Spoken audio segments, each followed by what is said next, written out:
Сегодня я хочу поговорить про вот такие вот трубочки. Чем они хороши?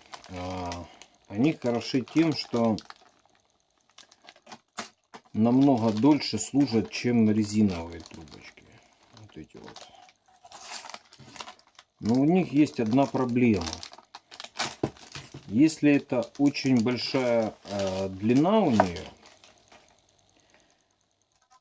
вот она вот так вот гнется, все. То есть, в принципе, очень хороший вариант. Но одна проблема, что если большая длина у нее, она входит в резонанс. Вот здесь вот идут в середине вот за счет вот этой вот гофры идут завихрения. И когда эти завихрения входят в резонанс, то она начинает гудеть.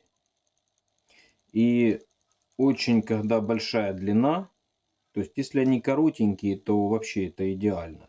А если большая длина, вот это все начинает вибрировать.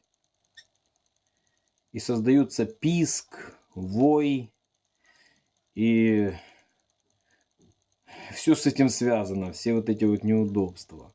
Так что, когда вы ставите вот такие вот трубочки, подумайте о том, что это может очень сильно вносить дискомфорт.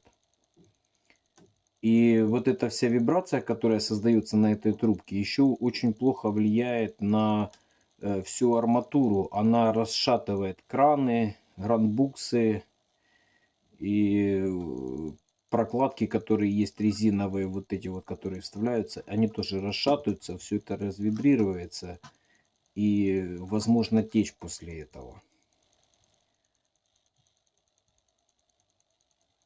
Так что хорошо подумайте насчет длины, когда хотите ставить себе вместо резиновой шлангочки. Все, всем пока.